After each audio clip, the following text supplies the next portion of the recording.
ಇವತ್ತು ಬೆಳಗ್ಗೆ ಪತ್ರಿಕೆ ತೆಗೆದು ಓದ್ತಾ ಇದ್ವಿ ನಾವೆಲ್ಲರೂ. 16 ಪ್ರೋಗ್ರಾಮ್ಸ್ ಕೊಟ್ಟಿದ್ದಾರೆ, ವಿಶೇಷವಾದಂಥ 16 ಕಾರ್ಯಕ್ರಮಗಳು ಮುಸಲ್ಮಾನ್ ಸಮುದಾಯಕ್ಕೆ ರಾಜಕೀಯವಾಗಿ ಅವ್ರನ್ನ ಆಕರ್ಷಣೆ ಮಾಡ್ಕೊಳ್ತಕ್ಕಂಥದ್ದು ಕೊಟ್ಟಿದ್ದೀರಿ. ಫೈನ್, ಸಂತೋಷ. ಇನ್ನೊಂದು ಕಡೆ ಹೇಳ್ತೀರಿ ಇದು ಕೇವಲ ಅಲ್ಪಸಂಖ್ಯಾತರಿಗಷ್ಟೇ ಅಲ್ಲ, ಮೈನಾರಿಟೀಸ್ ಅಂದರೆ ಬೌದ್ಧರು ಬರ್ತಾರೆ, ಜೈನರು ಬರ್ತಾರೆ, ಕ್ರಿಶ್ಚಿಯನ್ರು ಬರ್ತಾರೆ, ಮುಸ್ಲಿಮರು ಬರ್ತಾರೆ ಅಂತ ನೀವೇ ಹೇಳ್ತೀರಿ. ಆದರೆ ಮೇಲ್ನೋಟಕ್ಕೆ ನೀವೇನು ಬೇಕಾದ್ರೆ ಹೇಳ್ಬೋದು. ಇಲ್ಲಿ ಒಂದು ಸ್ಪಷ್ಟವಾಗಿ ಅರ್ಥ ಮಾಡ್ಕೋಬೇಕಾಗಿರೋದು, ಮೈನಾರಿಟಿ ಅಂತ ಹೇಳಿದಾಗ ಇವರೆಲ್ಲರೂ ಬರ್ತಾರೆ. ಆದರೆ ಪ್ರತಿದಿನ ಇವತ್ತು ಈದ್ಕ ಬಿರಿಯಾನಿ ತಿಂತವರು ಮುಸಲ್ಮಾನರು ಒಬ್ಬರೇ. ಈದ್ಕ ಬಿರಿಯಾನಿ ಮುಸಲ್ಮಾನರು ಒಬ್ಬರಿಗೆ ಕೊಟ್ಟಿರೋದು, ಮಿಕ್ಕಿದ್ದು ಬೌದ್ಧರಿಗೆ, ಕ್ರಿಶ್ಚಿಯನ್ಸ್ಗೆ, ಮತ್ತೊಂದು ಮಗದೊಂದು ಇರ್ತಕ್ಕಂಥ ಜಾತಿಗಳಿಗೆ ಉಪ್ಪಿನಕಾಯಿ ನೆಕ್ಕ ಕೊಟ್ಟಿದ್ದೀರಿ ಅಷ್ಟೇ. ಇದು ವಾಸ್ತವಾಂಶ.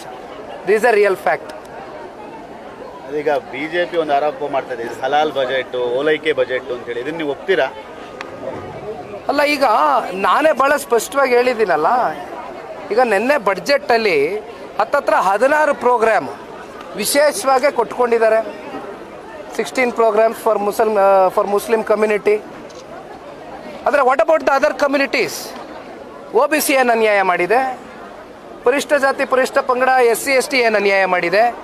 ಯಾಕೆ ಅವ್ರಿಗೆ ಯಾಕೆ ಸ್ಪೆಷಲ್ ಅಟೆನ್ಷನ್ ಕೊಟ್ಟಿಲ್ಲ? ಯಾಕೆ ಮುಸಲ್ಮಾನರಿಗೆ ಮಾತ್ರ ಕೊಟ್ಟಿದ್ದೀರಿ? ಇದ್ರ ಬಗ್ಗೆ ಪ್ರಶ್ನೆ ಮಾಡಲೇಬೇಕಲ್ವಾ?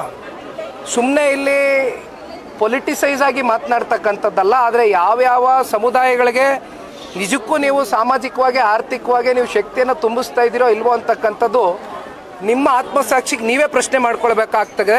ಜೊತೆಯಲ್ಲಿ ಕನ್ನಡಿಗರಿಗೂ ನೀವು ಉತ್ತರ ಕೊಡಬೇಕಾಗ್ತದೆ. ಈ ಬಡ್ಜೆಟ್ನಲ್ಲಿ ಏನು ಮಂಡನೆ ಮಾಡಿದಿರಿ, ಇದ್ರ ಮೂಲಕ ಸ್ಪಷ್ಟವಾದಂಥ ನಿಮ್ಮ ಸಂದೇಶ ಏನು ಅಂತಕ್ಕಂಥದ್ದನ್ನ ಮತ್ತೆ ಈ ರಾಜ್ಯದ ಮುಖ್ಯಮಂತ್ರಿಗಳೇ ಹೇಳ್ಬೇಕಾಗ್ತದೆ. ಒಂದು ಕಡೆ ಯೂನಿವರ್ಸಿಟಿಗಳು ಮುಗಿಸ್ತಾ ಇದ್ದಾರೆ, ಇನ್ನೊಂದು ಕಡೆ 100 ಉರ್ದು ಸ್ಕೂಲ್ಗೆ 100 ಕೋಟಿ ರೂಪಾಯಿ ಕೊಟ್ಟಿದ್ದಾರೆ. ಇವತ್ತು ಬೆಳಗ್ಗೆ ಪತ್ರಿಕೆ ತೆಗೆದು ಓದ್ತಾ ಇದ್ವಿ ನಾವೆಲ್ಲರೂ. 16 ಪ್ರೋಗ್ರಾಮ್ಸ್ ಕೊಟ್ಟಿದ್ದಾರೆ, ವಿಶೇಷವಾದಂಥ 16 ಕಾರ್ಯಕ್ರಮಗಳು ಮುಸಲ್ಮಾನ್ ಸಮುದಾಯಕ್ಕೆ ರಾಜಕೀಯವಾಗಿ ಅವ್ರನ್ನ ಆಕರ್ಷಣೆ ಮಾಡ್ಕೊಳ್ತಕ್ಕಂಥದ್ದು ಕೊಟ್ಟಿದ್ದೀರಿ. ಫೈನ್, ಸಂತೋಷ.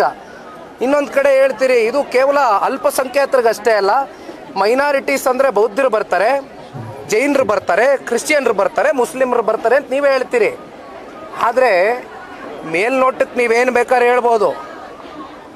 ಇಲ್ಲಿ ಒಂದು ಸ್ಪಷ್ಟವಾಗಿ ಅರ್ಥ ಮಾಡ್ಕೋಬೇಕಾಗಿರೋದು, ಮೈನಾರಿಟಿ ಅಂತ ಹೇಳಿದಾಗ ಇವರೆಲ್ಲರೂ ಬರ್ತಾರೆ. ಆದರೆ ಪ್ರತಿದಿನ ಇವತ್ತು ಈದ್ಕ ಬಿರಿಯಾನಿ ತಿಂತವರು ಮುಸಲ್ಮಾನರು ಒಬ್ಬರೇ. ಈದ್ಕ ಬಿರಿಯಾನಿ ಮುಸಲ್ಮಾನರು ಒಬ್ಬರಿಗೆ ಕೊಟ್ಟಿರೋದು, ಮಿಕ್ಕಿದ್ದು ಬೌದ್ಧರಿಗೆ, ಕ್ರಿಶ್ಚಿಯನ್ಸ್ಗೆ, ಮತ್ತೊಂದು ಮಗದೊಂದು ಇರ್ತಕ್ಕಂಥ ಜಾತಿಗಳಿಗೆ ಉಪ್ಪಿನಕಾಯಿ ನೆಕ್ಕ ಕೊಟ್ಟಿದ್ದೀರಿ ಅಷ್ಟೇ. ಇದು ವಾಸ್ತವಾಂಶ. This a real fact.